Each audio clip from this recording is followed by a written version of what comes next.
အဲ့ဒီတော့ငါဘာဖြစ်တယ်လဲဆိုတော့လူတွေကိုငါရှောင်နေဒီတော့ငါမှလူတော်ရဲမတိုးသလိုလူရမဝင်သလိုလူမှုရေးနားမလဲတဲ့လူအပြင်ဘက်ကလူလို့သတ်မှတ်ခံရတယ်ဒါငါအပြစ်လားကလေးမဟင်ကလေးမကြီးတငယ်ချင်းတွေစီကနေငါမက်ခင်တဲ့တငယ်ကိုကြားခဲ့ရပါတယ်သူအိမ်အောင်ကြနေပြီတဲ့ချမ်းသာတာဖြစ်နေတယ်တဲ့မသိစေရဲ့မျောလင်းချက်ကြောင့်ရှင်ထဲမှာတော့ဟာကနေဖြစ်သွားရတာပေါ့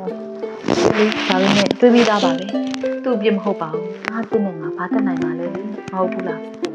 ဟဲ့ကလေးမနေအောင်ညီငါကိုမေးဖို့နေထုတ်ဖို့ပါဇက်မပြင်းနေနဲ့အောင်ငါဆက်လန်ကမပြီးသေးပါဘူးညီနာထောင်မအောင်တနေ့ငါပြန်ရောက်ပြီးမှ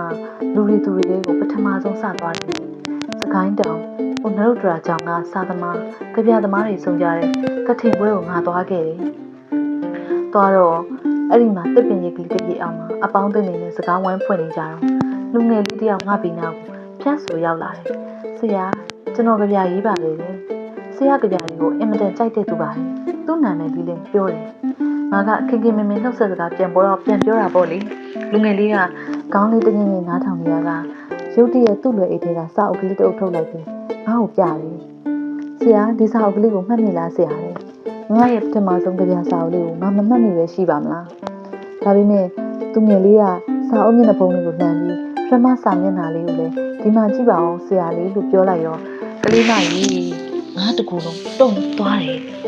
ငါလက်ရင်းနဲ့ကြီးခဲ့တယ်ချစ်ရတဲ့မခင်နှင်းဆိုတဲ့မှုံဝါးဝါစာကြောင်းလေးကငါ့ကိုလှောင်ပြောင်နေတယ်လို့ပဲလူငယ်လေးကိုပြုံးကြည့်ရင်ဒီလူငယ်လေးကမခင်နှင်းနဲ့ဘယ်လိုများတော်ဆက်ပါလိမ့်မလဲငါရှိရရက်ကိုဒီတငယ်လေးနဲ့ဒီစာအုပ်လေးကိုအရောက်ပို့လိုက်ရှာတာလားဆိုတဲ့မတွေးတာအတွေ့အကြုံနဲ့ငါ့ရင်ထဲတစ်ခုလုံးပြောင်းဆန်နေရတာလေ